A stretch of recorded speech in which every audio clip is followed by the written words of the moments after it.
तब तन जगत गुरु सतगुरु रविदास जी महाराज, तब तन सतगुरु स्वामी सरदास जी महाराज जी के और चरणा करना विच विराजमान गुरु साध संगत जी, अज मानवता के मसीहा सतगुरु स्वामी सरदास महाराज जी का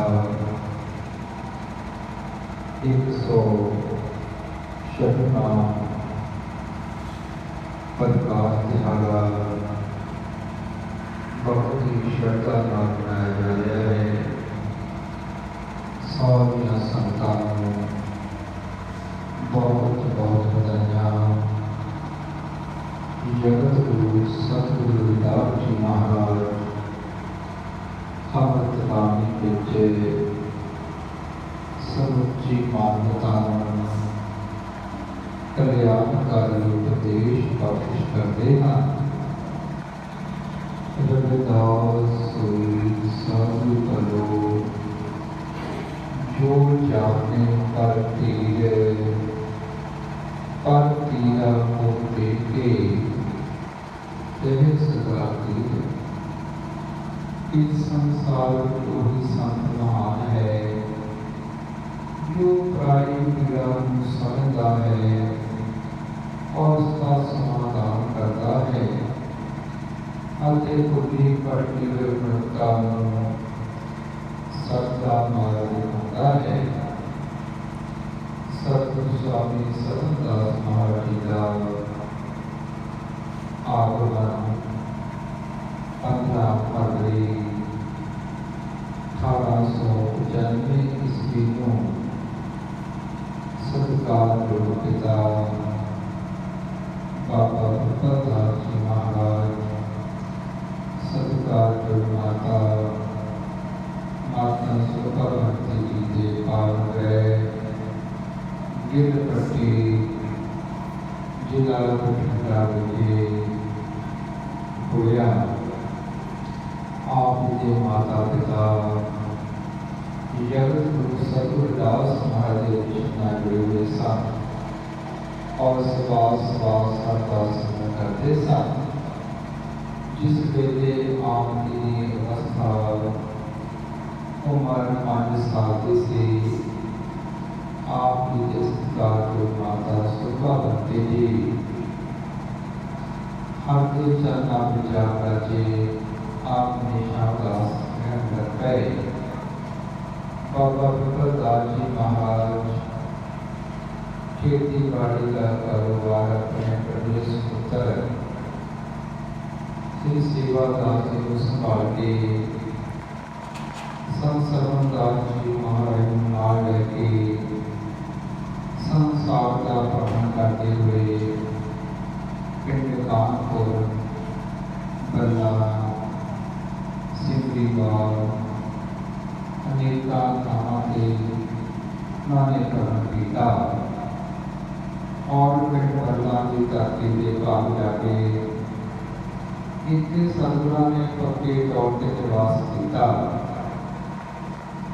इस स्थान तो जगत गुरु सतगुरु रविदास महाराज जी का मिशन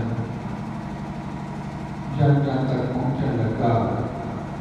बाबा बुद्धदास जी महाराज जी ने स्थान के पाठशाला खोली और पिंड बल्ला डेरे जुटे जिते आज डेरा रविदासियों का शोभत है, वो जगह नगर वासियों ने महाराज रहने वास्ते दी और जिस समय नित्य डेरा सुरक्षा करता शोभत है। महाराज जी तप करया करते सन, खुली पढ़ के गुरता साधका और बच्चों को विद्या पढ़ाया करते सन। 1928 ईस्वी में पहले नवरात्रे वाले दिन बाबा बुद्धदास जी महाराज ब्राह्मणी हुए। सतगुरु सरवणदास जी महाराज गद्दी बने वाले विष्णु के लेके जाने लगे और सतगुरु स्वामी सरवणदास जी महाराज ने बड़े परोपकार किए हैं। बच्चों विद्या पढ़ाया करते सन नशा के त्याग करने का उपदेश दिया करते सन और जगत गुरु सतगुरु दास महाराज के मिशन का जुड़िया करते सन और उन्होंने इस संसार में जाके जगत गुरु सतगुरु दास महाराज के मिशन को विश्व पद्धर से पहुँचाया। दो बार स्वर्गलोक तेरा रविदासियां का लेके रविदासियां की पहचान के बताया अति उच्चार किया कि कौम का अपना ग्रंथ अति पंथ बनेगा और अपने से दूसरे नाम जगत गुरु सतगुरु दास महाराज के जन्म स्थान की खोज अति सारी करवा के विश्व पद्धर के महान तीर्थ स्थान बख्शिश किया और भारत पद्धर से 1970 ईस्वी विच डेरा सरगन अल्ला विखे महान दर्द चेतना कॉन्फ्रेंस का आयोजन किया जिस विच भारत के कोने कोने तो समाज धारक समाज सेवी पहुँचे कि जगत गुरु सतगुरु दास महाराज के मिशन और दस समाज के मिशन अगे तुरया जाए। सतगुरु स्वामी सरदास जी महाराज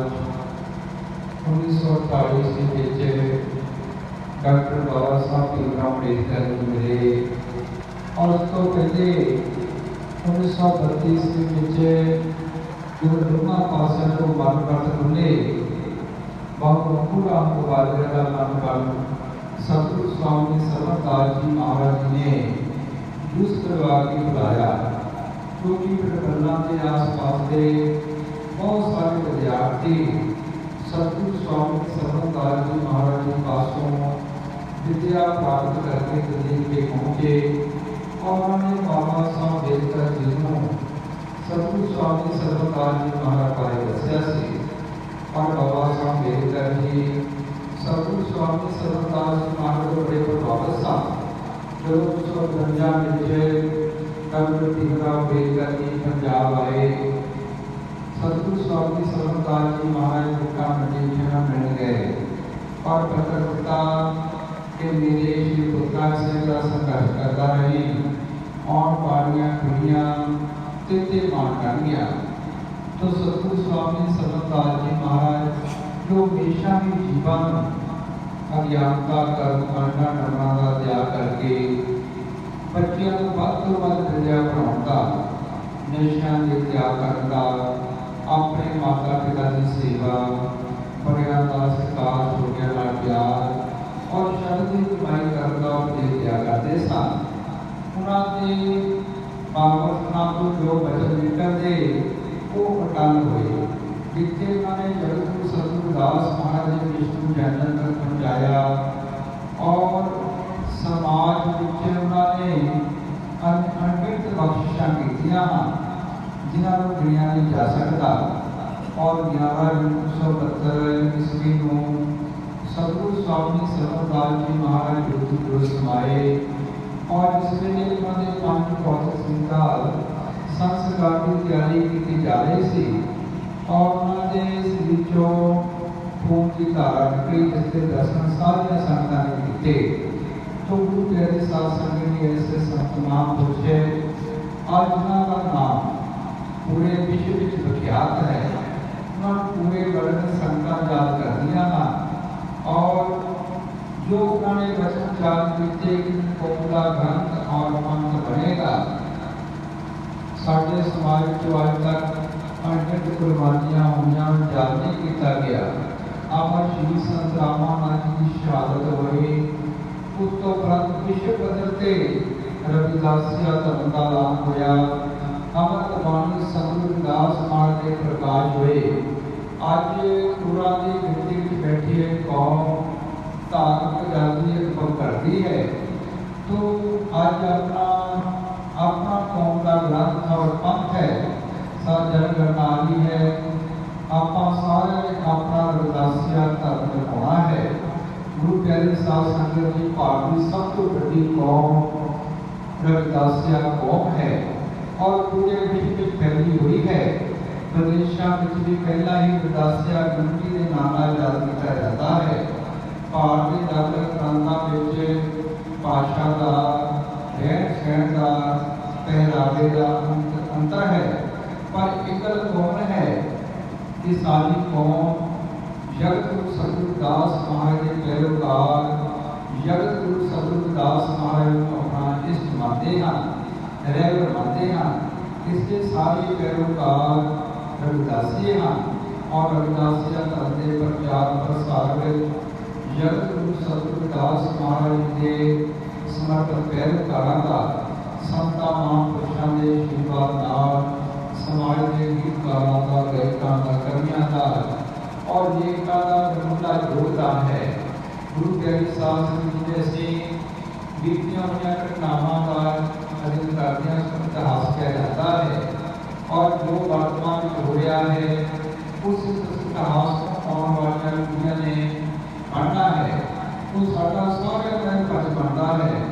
असी वध तो वध जगत गुरु सतगुरदास महाराज के मिशन का प्रचार प्रसार करिए और जो उन्होंने विश्व को बेगमपुरे बदन का संकल्प दिता, जिसमें बाबा साहिब डॉक्टर भीमराव अम्बेडकर जी ने भारतीय संविधान का प्रस्तुत कर दिता है। सारे भारतीयों का हक बनता है इस संविधान के पहला ये सारा सारा फर्ज बनता है। तो आज विश्व भर में संता सतगुरु स्वामी सतदास जी महाराज याद करिया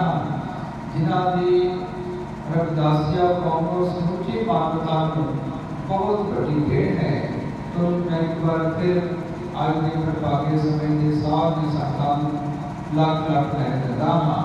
और सतगुरु स्वामी सतदास जी महाराज के प्रगट सुनाने का ही प्रयोजन है कि असं अपने बच्चों वध तो वध विद्या पढ़ाइए, नशा का त्याग करिए, कर्मकांडा का त्याग करिए और आपको मर्यादा सत्कार, छोटिया का प्यार, संतां महापुरुषों की संगत करिए और उस संतां महापुरुषों ने नाम दान बख्श किया है उसकी कमाई करिए और जीवन में मेहनत करके के करिए। जय गुरुदेव। जो बोले